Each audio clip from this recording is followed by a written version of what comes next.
Good day, everyone. So, welcome to lecture number 5 of the lecture series related to computer organization and architecture. The main focus of this lecture and the next lecture will be the language of bits. Okay, or we can say these two lectures will be dedicated to machine language. Lecture number 5 and lecture number 6.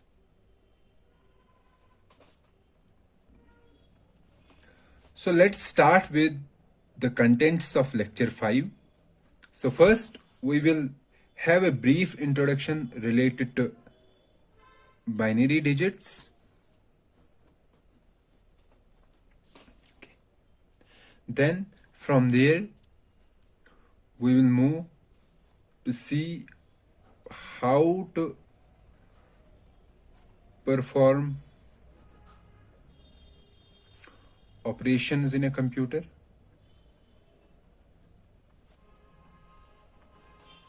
Okay. Then we will see how we can represent numbers using bits. We will see both positive numbers and negative numbers. So this will be the focus of this lecture: binary digits, how to perform operations, and how to represent numbers using bits. So in today's lecture, we will first start with, so basically today's lecture is part A of this lecture 5. Let's start this lecture. So first of all, we have to understand how or what does a computer understand.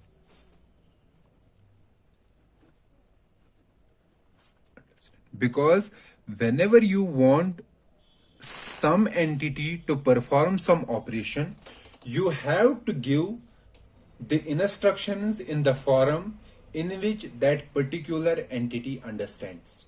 So since we want our computer to perform some operations, so we should be able to know what does a computer understand, so that we can induce the instructions in that particular format. We all know that computers do not understand natural human language, nor does they understand the programming language. Because the computers are basically made of logic gates, or we can say transistors. And these electrical circuits, these can understand only two things, that is 0 and 1, or we can say off and on. They understand only these two things, on and off. So a transistor can be an on state, or an off state. Likewise, some logic gate, it may give an input and on or off. So these are the only two states that are understood by all the components that are there in the computer or in the processor. So we can say that a processor or computer is able to understand the language of bits. Okay, so what is a bit? A bit is basically a 0 or 1. And a combination of bits, if we combine 8 bits together, we call it a byte. Okay, and likewise we have a kilobyte. Kilobyte is 1024 bytes. We have a megabyte. Megabyte is 1024 kilobytes, or nearly equal to 10 raised power 6 bytes. Then we have gigabytes, terabytes.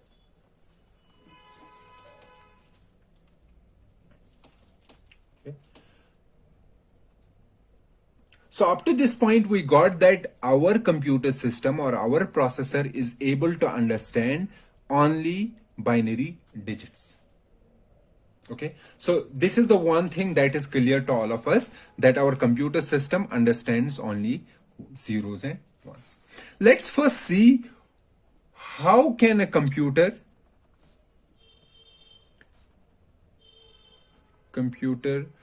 perform operations, perform, or we can say arithmetic operations. How it is able to perform arithmetic operations. Okay, so we say that we have two data items, D1 and D2, and we want to perform some arithmetic operation on these two data items. So these two data items, we may have to perform addition, subtraction, division, or multiplication. Okay, the first thing that we have to understand is how we can represent these two data items using our bits. This is the first thing that is to be understood. So how we can represent these data items, and these data items can be either integers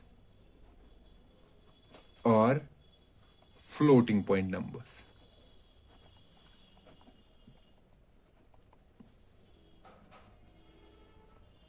Okay, the first thing that we have to understand is how we can represent these data items, which may be integers or floating point numbers, using bits. When we understand this part, the representation of data items using bits, then we have to see how we can perform arithmetic operations on these data items. Okay, and who performs the operations? These arithmetic operations are performed in a processor by a special unit which is called ALU, arithmetic and logical unit.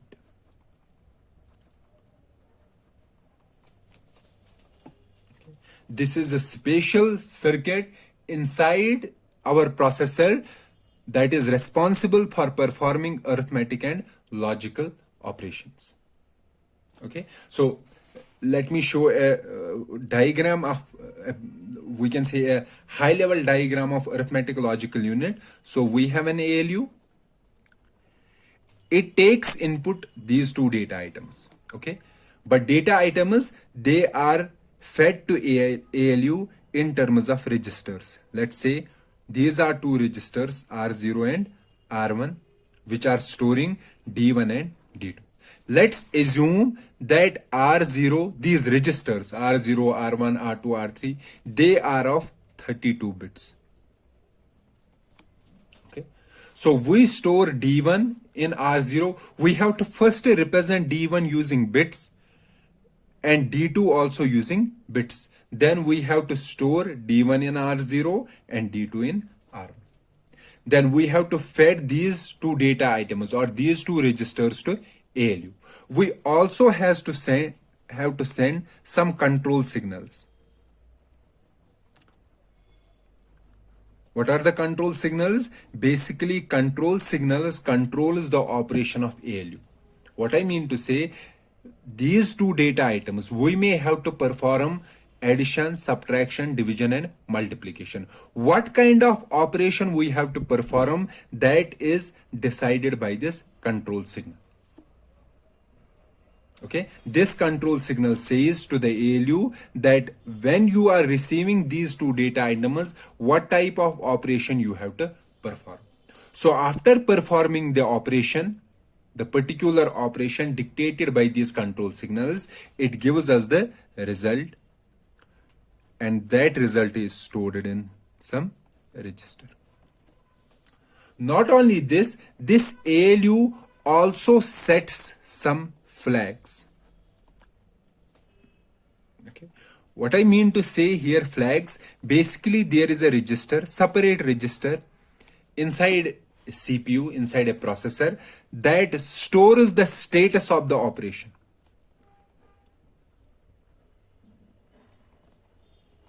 Status.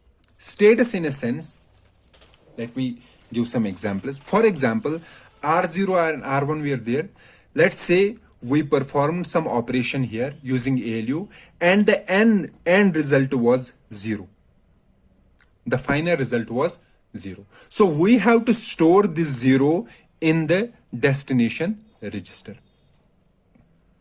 ALU not only stores this value in a destination register, since this 0 is a special value, it will also set one particular flag in this flag register, which we called a 0 bit. It will set this particular bit, let's say it will make it 1. 1 means that ALU has recently performed an operation that has resulted in the final output as 0, final result as 0. Likewise, let me give another example. Let's say we have to add these two data items, R0 and R1. What was the size of R0 and R1? R0 was 32 bits and R1 was also 32 bits. Okay. Let's assume for this particular example, let's say they are of 4 bits. R0 is of 4 bits and R1 is of 4 bits. Okay. So using 4 bits, let's say in R0 we have 15. What is 15 in binary? 15 in binary is, unsigned binary is, this is 15. Okay. If you are not able to understand how 15 is 111, please wait for 5 minutes. We will understand this, how to convert from decimal to binary and vice versa. Let's say R1 contains 6. And what's 6 in binary? 6 in binary is, using 4 bits, 6 is 0110. So I have to add these two numbers. And after adding these two numbers, where I have to store the final result? I have to store the final result in destination register. And what is the size of destination register? 4 bits. So let me add these two numbers. 11110110. So 1 plus 0 1, 1 plus 1 0, carry 1, 1 plus 1 plus 1, 1, carry 1, 1 plus 1 0 and carry 1. So what is the final result? Final result is 10101. So we have to store this final result in destination register. Okay, but we know that our destination register can only store 4 bits, but the output was 5 bits. So we say that it has resulted in overflow. Overflow means that when we are adding two numbers and the result and the number of bits in the final result is greater than the number of bits that can be stored. Okay, so this has resulted in overflow. In other words, we can say an overflow is a scenario when we want the result should be within n bits. Okay, the result should be within n bits, but the final result has more than n bits.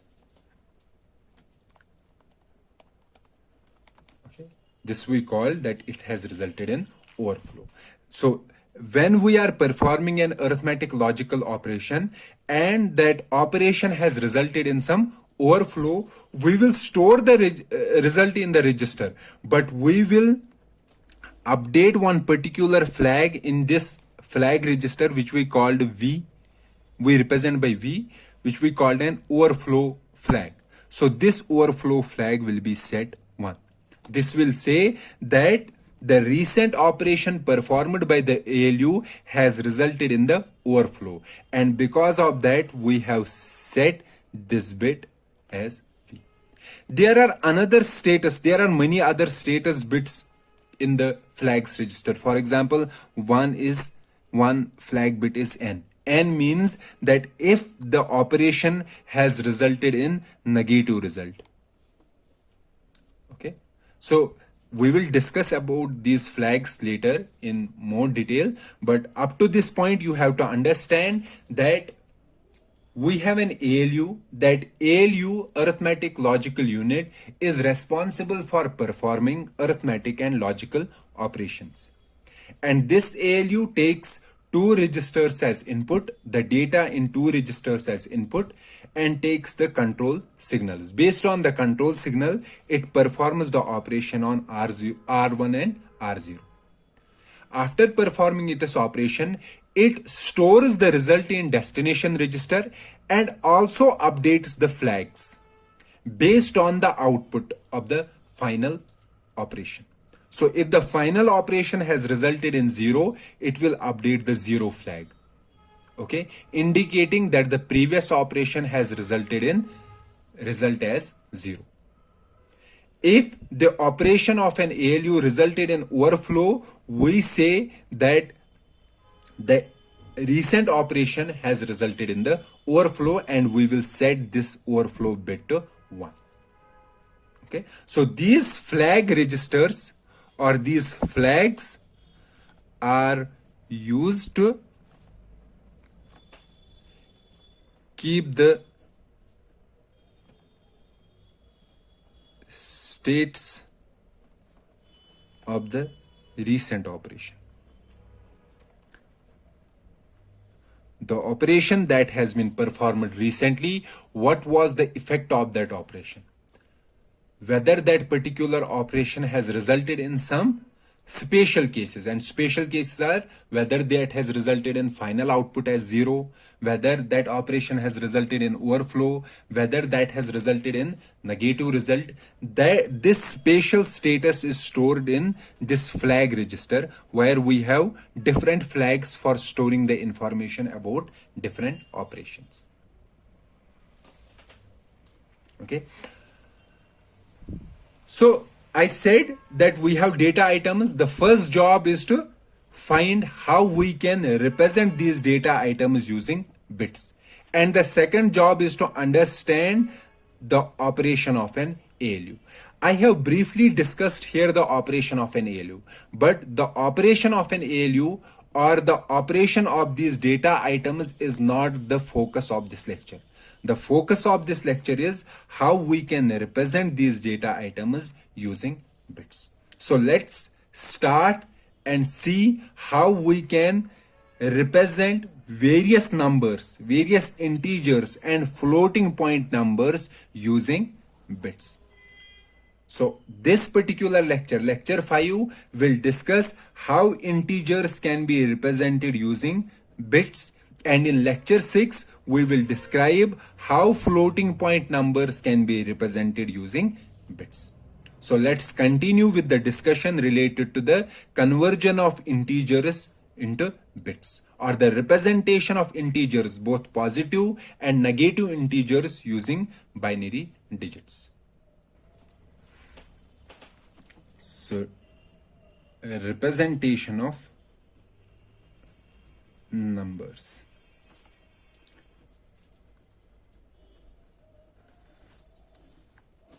Up to this point, we all may be well aware about the base 10 system. Base 10 system means 0 to 9, where the digits are from 0 to 9. However, computers understand a base 2 system, where the digits are 0 and 1. So we have to understand how we can convert from one base system to another base system. Okay, for example, there are another base systems also, base 8, that is called an octal number system. This is called a decimal number system. This base 10. Base 2 is called binary number system. Base 8 is called octal number system. So in base 8, our digits are from 0 to 7. Likewise, we have another system, base 16, which is called hexadecimal number system. And the digits are 0 to 9. So these are 10 from 0 to 9. Then A, B, D, E, and F. Okay, so these are the digits of hexadecimal number system. So the first job is to understand how we can convert from one system of numbers to another system of numbers. Okay, so we will discuss about the change of numbers from one number system to another system in part B of this lecture. So we will meet in the next part. Till then, goodbye.